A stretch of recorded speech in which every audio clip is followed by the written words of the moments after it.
Congresso retoma os trabalhos nesta semana com a escolha dos presidentes da Câmara e do Senado. Na Câmara, Arthur Lira é favorito e deve ser reeleito.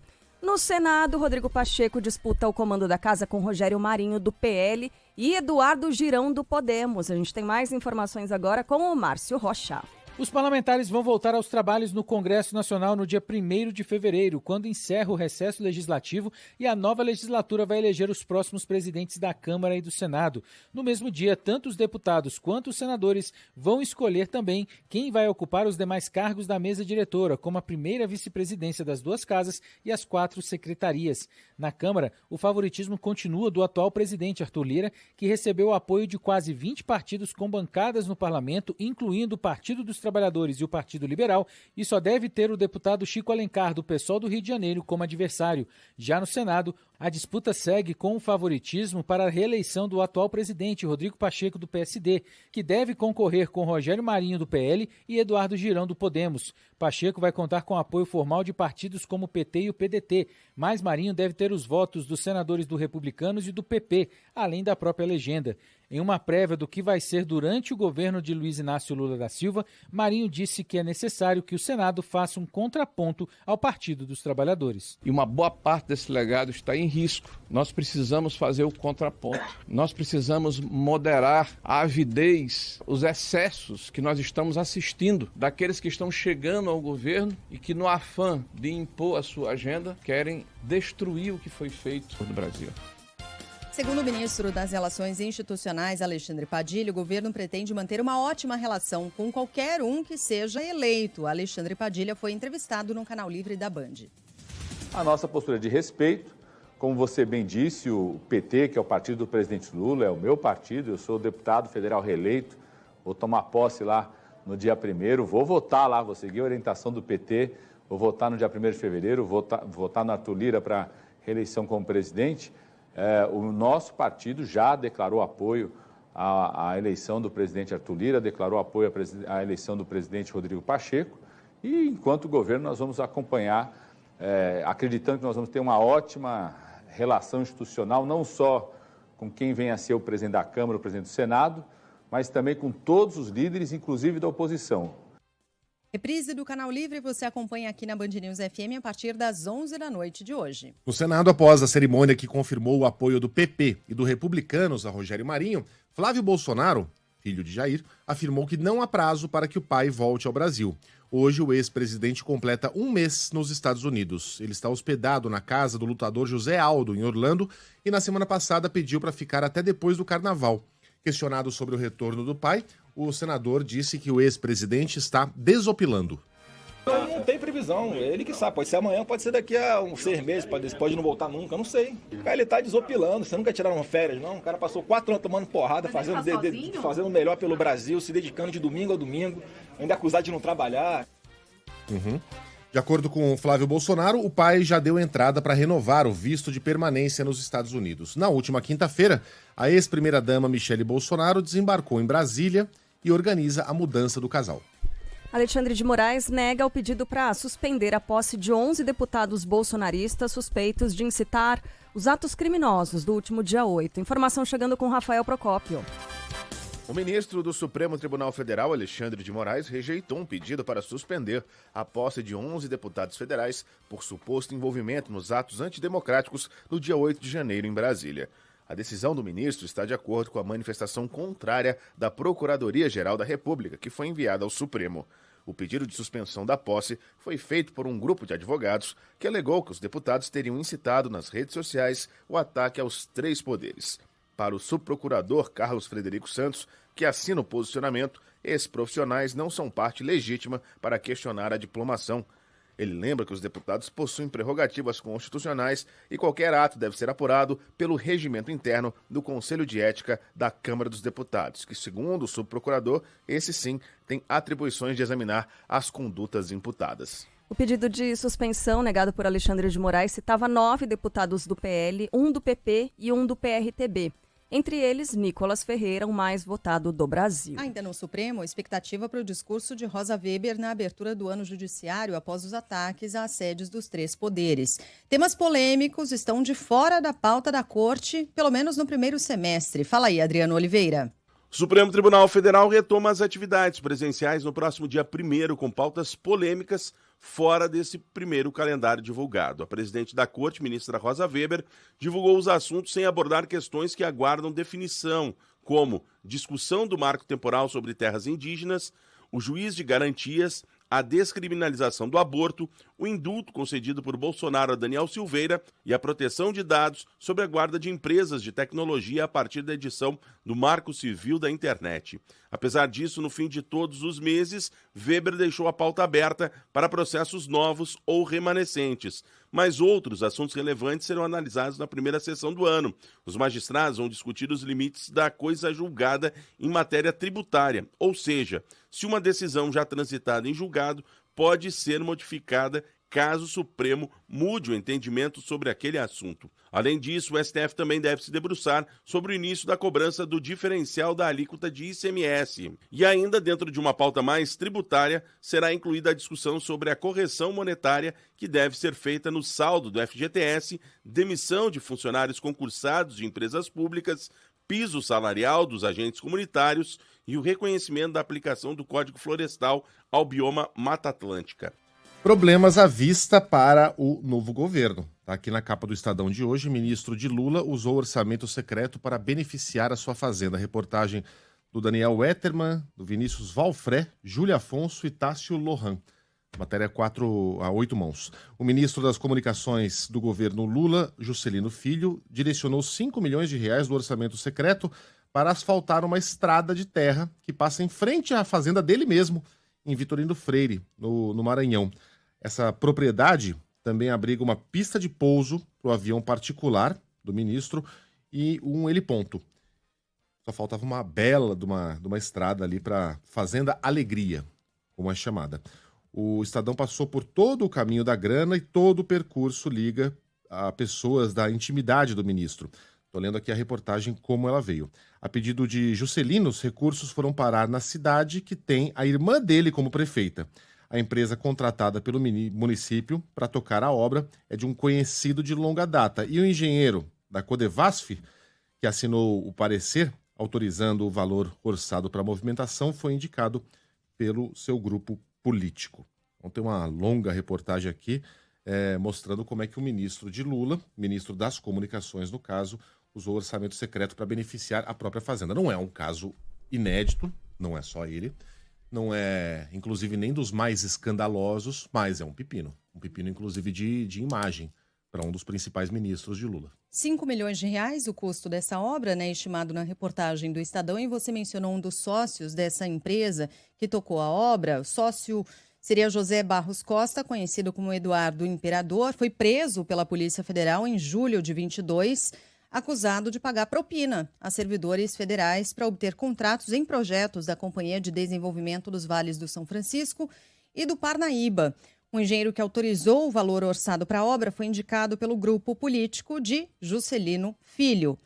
Funcionário da Codevasf, Julimar Alves da Silva Filho, foi afastado do cargo sob suspeita de receber R$250 mil em propina desse tal Eduardo Imperador, como é conhecido, né? O ministro das Comunicações soltou uma nota sobre isso. Admitiu ter destinado a verba do orçamento secreto para asfaltar essa estrada, que passa pela Fazenda Alegria, mas alegou que a rodovia liga inúmeros povoados, como Estirão e Jatobá. Não apenas ali passa em frente à Fazenda Alegria. Afirmou ainda ser natural o envio de recursos para a região onde tem base política e justificou que as propriedades da família são frutos de investimento realizado ao longo de décadas e passam de pai para filhos.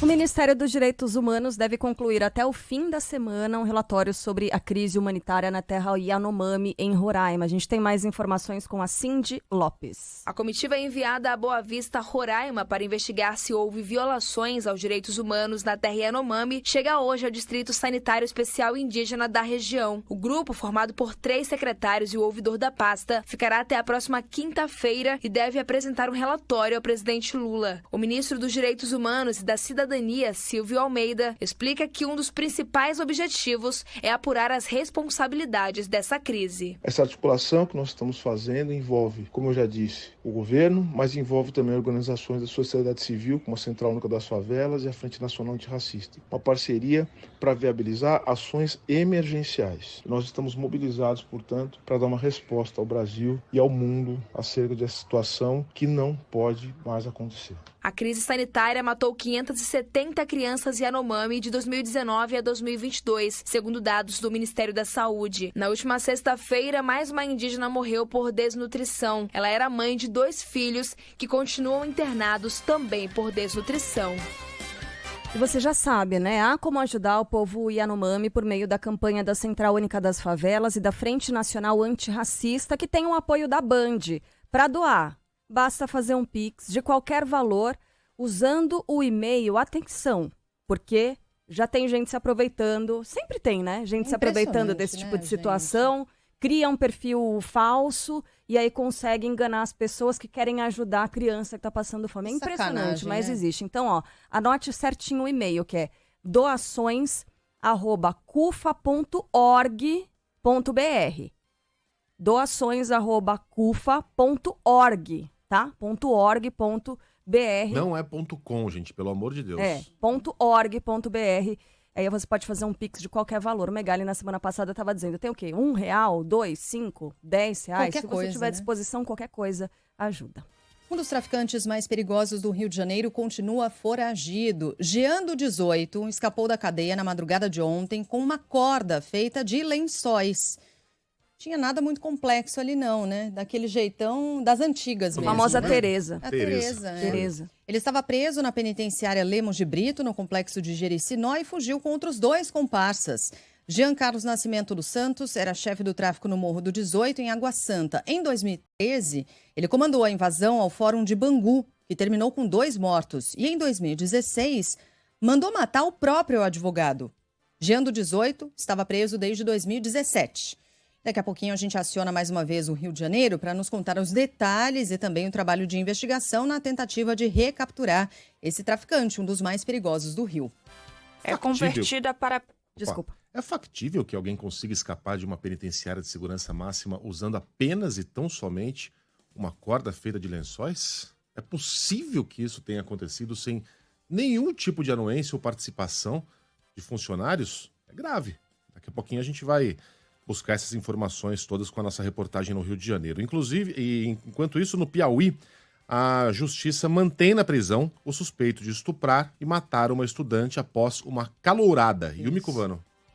É convertida para preventiva a prisão do suspeito de estuprar e matar Janaína da Silva Bezerra, de 22 anos, em Teresina, no Piauí. A jovem era estudante de jornalismo da Universidade Federal do Piauí e o crime aconteceu durante uma festa de recepção de calouros na madrugada de sábado. O homem, que também é estudante da universidade, foi preso em flagrante e passou por audiência de custódia ontem.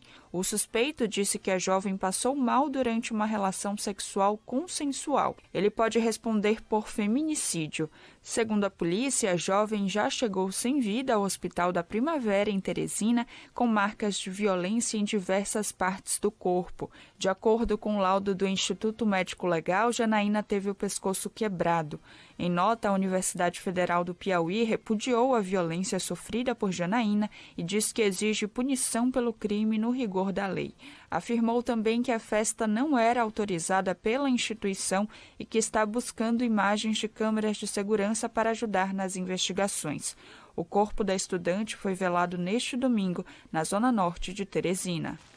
Gente, essa história é terrível. É terrível. E esse argumento aí utilizado pelo estudante, que é o principal acusado pelo crime, de que ela teria passado mal durante um ato sexual consensual, consentido por ela, portanto, tá muito esquisita, porque ela quebrou o pescoço. E o que explicariam as lesões todas no rosto, essas lesões descobertas no exame do IML? Então a gente vai ter de aguardar aí os próximos dias o processo de investigação. Agora, é inacreditável que continuem acontecendo calouradas violentas nesse grau. Gente sai morta. de um momento que devia ser só de celebração, de comemoração. Imagina, menina, 22 anos, vai lá celebrar, momento de conquista, de uma nova etapa na vida e tal, e para casa não volta. Cara, é inacreditável que ainda tenha calorada violenta, que aparentemente é o que aconteceu nessa celebração trágica, porque terminou desse jeito. Mas é claro que a gente vai ter de aguardar para saber exatamente as circunstâncias em que essa morte aconteceu. Que houve violência? Houve, porque o exame inicial do Instituto Médico Legal já aponta para isso, inclusive com essas lesões no rosto e, como eu disse, com o pescoço quebrado. No Distrito Federal, a Polícia Civil segue investigando o assassinato de 10 pessoas de uma mesma família. Thalita Almeida. A Polícia Civil continua desmembrando as investigações sobre a chacina que matou 10 pessoas no Distrito Federal. Os 5 acusados pela série de assassinatos continuam presos e aguardam julgamento. Neste fim de semana, o menor envolvido voltou a ser apreendido após um mandado expedido pela Vara da Infância e Juventude. O adolescente será indiciado pela prática dos atos infracionais análogos aos crimes de extorsão mediante sequestro e com restrição à liberdade e associação criminosa armada. O jovem já tinha contado em depoimento que recebeu R$2.000 para ajudar na execução do crime. Ele também chegou a ressaltar que foi ao cativeiro onde as vítimas estiveram antes de serem mortas. De acordo com os investigadores, o menor teria desistido da ação e fugido dos outros. A quadrilha que assassinou as 10 pessoas agiu em mais de 2 semanas, entre 28 de dezembro e 15 de janeiro, e em 6 locais diferentes, no Distrito Federal, Goiás e Minas Gerais. Os advogados de Daniel Alves devem recorrer hoje à Justiça da Espanha para tentar tirá-lo da prisão. O jogador está preso há mais de uma semana, acusado de estuprar uma jovem no banheiro de uma boate em Barcelona. Yuri Quiroga. A defesa de Daniel Alves quer protocolar ainda hoje o pedido para que ele responda em liberdade à acusação de estupro contra uma mulher de 23 anos em Barcelona. Os advogados entregarão o passaporte brasileiro, assim como já fizeram com o passaporte espanhol. Eles tentam convencer a justiça local de que não há risco de o jogador fugir da Catalunha. O prazo para protocolar o recurso termina amanhã. Daniel Alves está preso desde o dia 20 de janeiro e, segundo o jornal La Vanguardia, jogou uma partida de futebol dentro da cadeia na última quinta. Atrasado, o censo 2022 ainda não tem previsão para ser concluído. Até agora, os recenseadores visitaram lares onde vivem pouco mais de 184 milhões de brasileiros. Uma prévia do IBGE, no entanto, indicou que o Brasil tem 207 milhões e 800 mil habitantes. A maior razão para o atraso estaria na dificuldade para contratar os recenseadores. O IBGE culpa o aquecimento do mercado de trabalho, mas a queixa de baixa remuneração. Ah, gente, não, né? Outro problema seria a resistência de famílias mais ricas em atender os pesquisadores. Como é que é? O IBGE está dizendo que não consegue contratar recenseadores por causa do aquecimento do mercado de trabalho. Está todo mundo tão ocupado, trazendo comida para casa, trabalhando. O Brasil tá essa locomotiva. Não consegue contratar. Pelo amor, o IBGE, a gente é meio bobinho, mas não é tão completamente idiota, né? Por favor. Bom, talvez, sei lá, por causa da escolaridade, grau de escolaridade, se existe, tem que fazer um concurso público para entrar. Talvez o nível de exigência versus a remuneração seja algo que esteja... Que não atraia, né? O número de pessoas necessárias. Aí dá para acreditar. Aí faz sentido. Agora, assim como também faz sentido essa outra informação aqui de que tem muita gente que não atende, né? Você tem um difícil acesso às pessoas que simplesmente não atendem, não respondem ao censo. Há 1, 2, 3 tentativas e nada, né? Pois é, gente. Eu respondi, lembra? Antes de você entrar em férias, Sheila ainda não tinha respondido. E aí o recenseador chegou no meu prédio, ele estava ali, ele ficou do lado de fora do prédio, no portão, fazendo as perguntas pelo interfone. Eu fiquei assim, nossa, o meu também gente, foi pelo interfone. Mas, então, eu achei tão... Aí, quando ele falou que ele estava lá, eu desci para conversar com ele. E aí eu chego, ele tá com um guarda-chuva, assim, porque tava muito sol, tava um calorão. E ele estava conversando com as pessoas ali pelo interfone. Falei, gente, essa não é a recepção que esse trabalhador merece. Desculpa. Porque eu já fui recenseadora. No meu prédio, ele foi muito bem recebido. Salão de festas, bolinho, café. Mas lá eu acho que ele foi interfonando 1 a 1, sabe? Porque a portaria eletrônica é diferente. No final das contas foi isso, o mesmo esquema, né? Colocaram ali, nesses grandes condomínios, prédios e tal, colocaram salões de festa à disposição dos moradores, mas a procura foi tão baixa que aí a outra alternativa encontrada foi, bom, para aqueles que não apareceram, Aí a gente vai interfonando. E aí sim. foi assim que aconteceu. Mas não que ele tenha ficado na rua. Não ficou no caso da esse Carla. meu No caso ficou, da Carla, infelizmente. Eu achei péssimo. Aí eu falei, não, Caramba. por favor, também entra acho. aqui e tal. Levei ele pro... É um mini salão de festas, que o meu condomínio é muito pequeno. Comunista. E aí... Oi?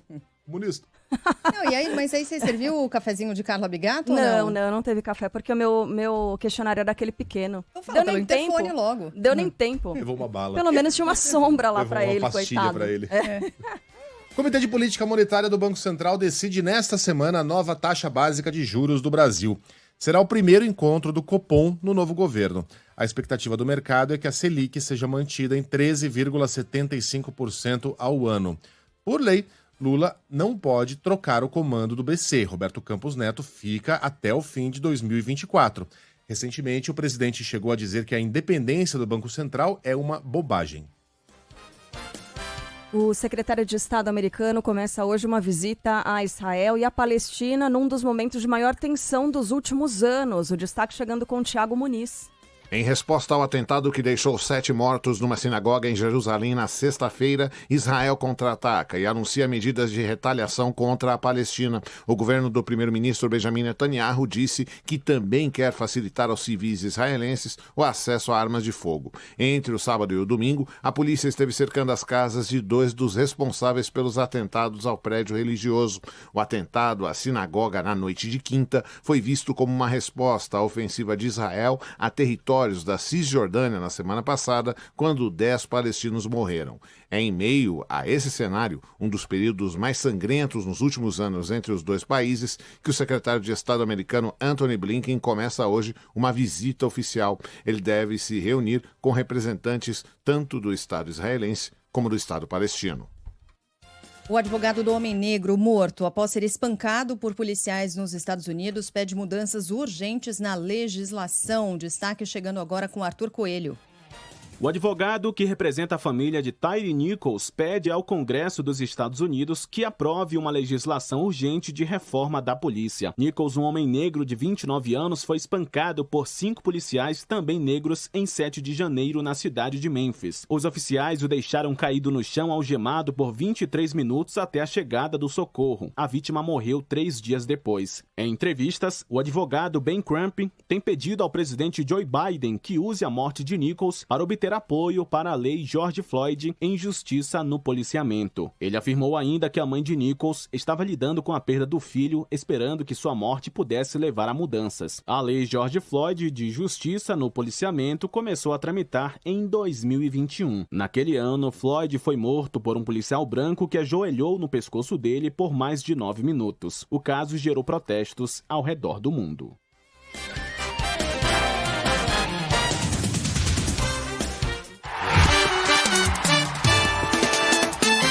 Futebol, com Milton Neves.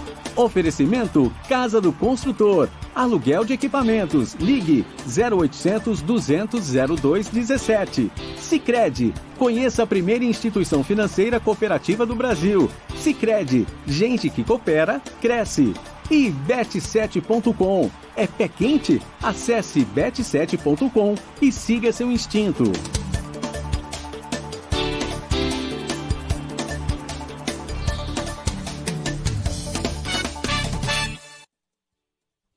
Fala, Milton Neves. Bom dia, Milton. Meus amigos da Band News FM, nesta segunda-feira, depois de grandes jogos no final de semana, um abraço para Sheila Magalhães, para você, meu caro Megali, e para Carla Bigato, hein? E o Palmeiras? Palmeiras acabou com o Flamengo. O Flamengo conseguiu contratar o pior técnico português que já apareceu no Brasil.